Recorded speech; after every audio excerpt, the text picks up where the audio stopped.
Let's talk genetic testing, folks.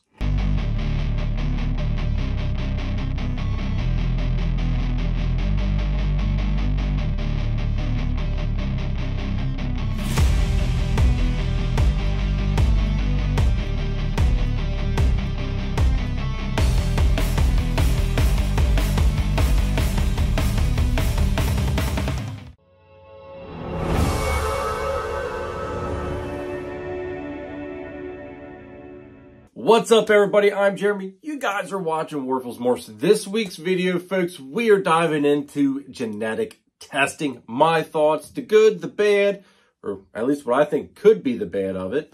But we're going to be diving into my thoughts on the whole genetic testing aspect of it. So make sure you guys stick with me here. Before we go ahead and dive into this, though, I need you guys to do me two favors. Hit the subscribe button, hit that notification bell, hit that like button, please. And drop me a comment. What are your thoughts on genetic testing? I'd love to hear your thoughts on it. And or how has it helped or impacted your breeding seasons or your breeding, in general? And also go ahead and check out the sponsors of this week's episode, please. Are you ready for a force to be reckoned with? Check out Triforce Morphs. They've been in the game for 10 years. They're working in the Citron Clown Pied project along with Ghost Clowns, Ghost Pieds, the Matter Project, and Lace. That's right, folks, Lace. Everybody loves Lace. And to top it off, they're also working with crested geckos as well. So make sure you check out Triforce Morphs. They are a force to be reckoned with. Make sure you check out Nathan at Infinite Possible Pythons. He is your guy to go to if you want to get into the Bang project. On top of it, he's working a bunch of awesome ball python projects. Kahua geckos, Leachianus geckos, crested geckos, some scaleless corn snakes, and he is your one-stop shop for all your branding needs. So check him out. Make sure you check out Chris at S Reptilia. If you're looking for a ball python, boa, colubrid, blood python, he is the guy to go to. He's also a rat breeder on the eastern side of PA, and he is Pennsylvania's distributor of Cocoa to Go and the Chipper, which is by far the best cocoa substrate on the market today. So make sure you go ahead and check him out. Are you ready to take it to the next level? Then check out DTMG Pythons. Danny is best known for his awesome clown ball python projects. This year's focus is Confusion, Hurricane, and Disco Inferno clowns. He also specializes in high-end crested gecko morphs such as Exantic, Lily White, and Exantic Lily Whites, along with the Deadpool line of gargoyle geckos. Check out his morph market and Instagram, DTMG Pythons. Just buy it. Lucas Landon Royals produces some truly high caliber snakes. Kai has been breeding ball pythons for 6 seasons and counting. He's working toward multi-recessive combos such as DG Clown, Hypo Clown Pied, Sunset Candy Pied, and DG Exantic Pied. He's working with several other species of snakes, but next year he's going to start breeding boa imperators, and he also has a small group of super dwarf retics. So be on the lookout for some super dwarf cow retics. Become a royal at Lucas Landon Royals. Thank you, everybody, for sponsoring this week's episode. I greatly appreciate all the love and support. It means the world to me. It really does. Happy New Year to everybody. We are bringing in the new year, talking about genetic testing. Excited. 2024 is going to be a great year. Genetic testing is just, it's booming, folks. It's become a huge thing right now in the industry.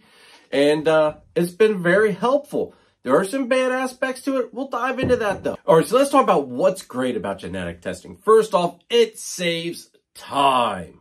Time is money, folks. We all know that in this industry. Time is money. It saves us time. There's no more guesswork. There's no more proving out 50% hets. There's no more proving out 66% hets. You get the shed, you send it in. You can even do some swab testing, like in the mouth swab testing, or scale clipping. Check out Kai from Lucas Landon Royals video, his channel. Check that out. He's got a video on the whole mouth swab and the scale clippings. Kai did a super great job on that video, so I'm not even going to attempt to cover that because just go check out his channel. Go check out that video. It was an awesome one. But anyway, it saves so much time, folks, and being able to go ahead and test all those possible hets, and it gives us the ability to know it is het or it's not het, or this gene's in there or that gene's not in there. Saves us time from having to prove that out. And let's face it, if we could save time in these projects, that shaves years off of breeding plans, saves years of heartache and not proving things out. It's just a big deal. It also allows you, the breeder, to know what snake are you holding back? What snake are you going to be putting up for sale? It also, as breeders, it helps us figure out where we need to put our price points at. Let's face it, folks, pricing is probably one of the toughest things us as breeders have to come across. It's so hard to figure out where you need to put a price point on something that's possible het for something, or maybe this gene's in there, maybe it's not. Genetic testing alleviates all of that. Another aspect that makes genetic testing so freaking awesome, folks, is the fact that it allows us to make some riskier pairings. Let's face it, we can do a double het to double het pairing, or even a triple het to triple het. You can do whatever, however you want to look at it. You can do riskier pairings, and you don't have to wonder. You can just go ahead and test out. Now, provided there is a test out for those genetics that you're working with. But you can go ahead and send those sheds off. Find out if it's het for this, het for that, if it's got that gene. It allows you to play the game a little bit more on the risky side. Yeah, you might end up on the losing end of it, you know. There's no guarantees, but it will help you figure out when you are on the winning side of it. And also then it goes back to the saving the time thing, because then you know what animals to say for you to hold back, grow up, throw back into your breeding plans. It's just a vicious cycle, folks. It all boils down to time. The other aspect of it is, as well, and this kind of goes with the time thing, there's not as many holdbacks then. You don't have to hold back a whole clutch just to see if one proves out to be het clown or het pied or het monsoon, you know, whatever, het exantic. You don't have to do any of that. You test it. And it'll slim down how many holdbacks you have to keep back to figure out what's where and who has what.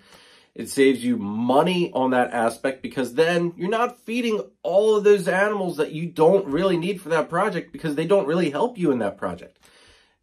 Time, money, genetic testing saves it all. And it's super affordable and cheap. I think Charlie at Gray Rider Reptiles, which is who I personally use, love Charlie at Gray Rider Reptiles. Shedtesting.com, folks. Use him.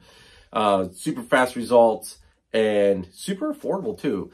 I haven't looked at his prices lately, but I will tell you this. They're probably like 40 or 50 bucks per test. And I think it's like $25 for each additional gene on top of that initial test. So don't quote me on the exact price, because depending when you're watching this, prices might have changed or whatever. But I'm pretty sure it's like $40 or $50 for the main test. And then it's like $25 for the additional test for additional genes, whatever. But go check out Charlie at Gray Rider Reptiles, shedtesting.com, guys. Who knows? Maybe one of these days I'll be able to bring you a code, get you a little bit of discount on it. Maybe we'll make that. Maybe I'll try to get that something for like the YouTube members. Not just the subscriptions, but for the actual YouTube members. There's a link in the description, guys. Go ahead, check it out. But maybe I'll try to get a code for you guys that are our members and save you guys a little bit of money on your shed tests. We'll see. I'll have to see what I can work out with Charlie. Anyway, back into this. If you want to use the best reptile record-keeping and tracking software on the market today, scan the QR code or click our partnership link in the description down below for a free 30-day trial of Husbandry Pro. I promise you, you will not regret it. So go ahead, use Charlie. You can also use RGI. I've used RGI already for my tests, for some tests. You do get your results back. It just seems like it takes them forever. Charlie is a lot faster. But you can go ahead and use RGI if you want, because RGI might have a gene that Charlie doesn't have. And Charlie might have a gene RGI doesn't have. Just go ahead, check them out, see what they both have to offer. And go with whatever you want, whichever one you want to use. Highly recommend Charlie though. All right, now, here is the slippery slope, folks. When do you test? Okay, now, first of all, you can test the very first shed of your hatchlings, as long as you have them separated out in separate bins, so that way you know which shed goes to which baby. But here is the key. You don't want to go and test every freaking baby that you have out of a clutch. Like that, it just doesn't make sense.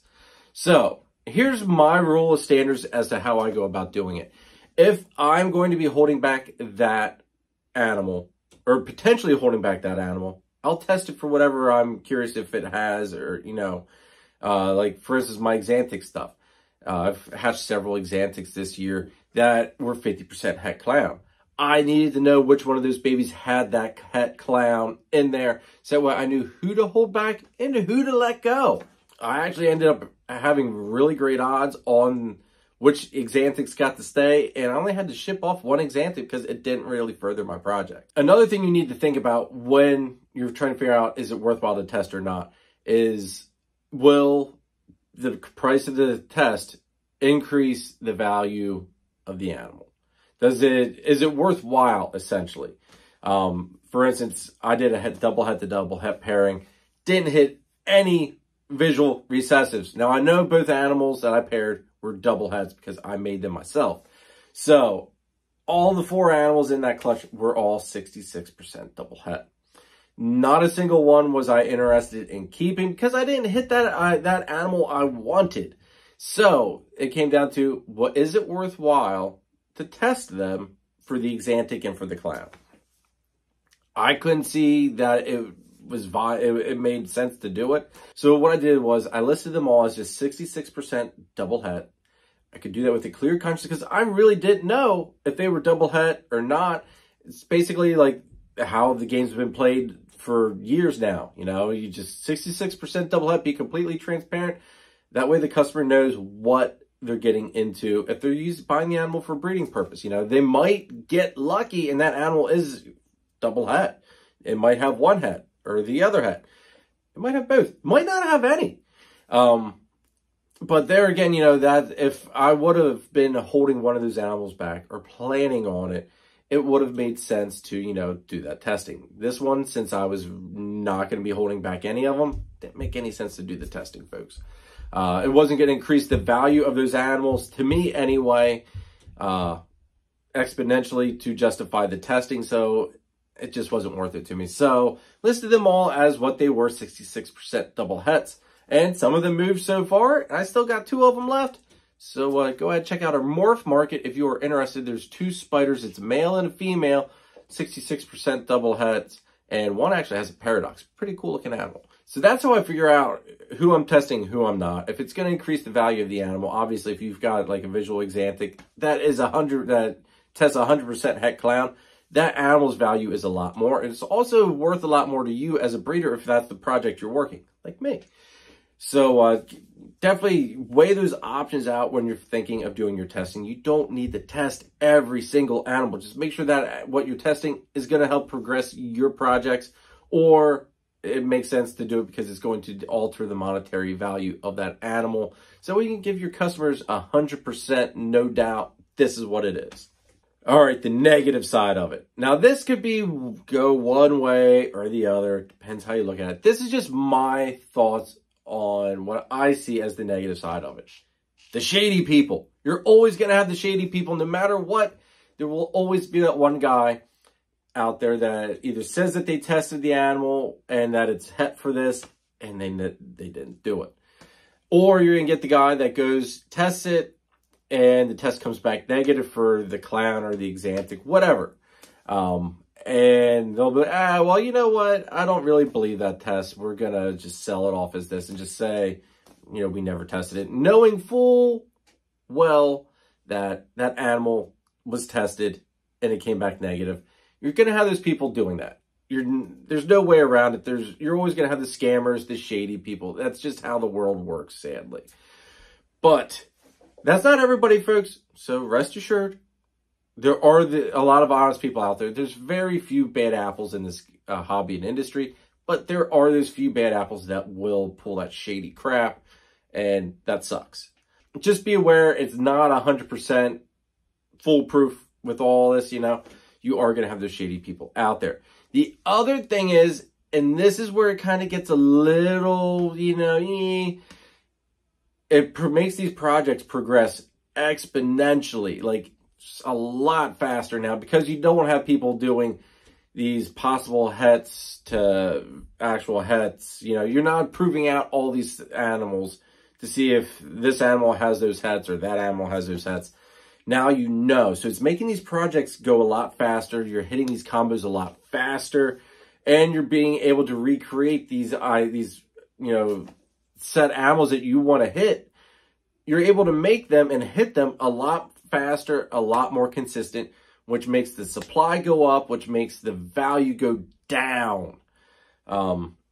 I said, it depends how you look at it. That is one of the negative aspects of genetic testing that I see, is that you can hit these combos a lot easier, a lot faster, a lot more frequent now. And it's going to make the value of some of these combos and these projects, you know, they're going to start high, but they're going to, you know, they're going to drop a little bit faster than what they did years before, because you're not playing the game of proving things out like you used to. It's a lot more consistent now. We know things, you know, this is probably one of just the downfalls of technology in a sense. It's super helpful, but it's always got its bad side. So those are probably the only two big negatives that I can see with the genetic testing. It's a great tool, folks. It really is. I use it. It's helped me out immensely. It helped me pick out some holdbacks, helped me figure out who I need to ship off as well. So I use it. I strongly recommend you use it as well. Like I said, hit up Charlie at GrayRiderReptilesShedTesting.com, guys, and let him know I sent you. That's going to be it for this week's video, folks. I hope you guys all enjoyed it. Make sure you guys hit that subscribe button, hit that notification bell, hit that like button, drop me that comment. Let me know what your thoughts are. Do you see some pros that I didn't list and that maybe I should have listed? I mean, I know there's probably a lot more pros than I could have listed. But I guess the other thing is, let me know what other negatives you see to the shed testing. Make sure you check out all of our sponsors. Please check out our YouTube channel members as well. They are right here, right now. And greatly appreciate all their love and support from the sponsors, from the members. Check that link in the description down below. Check out Husbandry Pro. Click that affiliate link in the description down below as well. And I'll catch you next time. Later.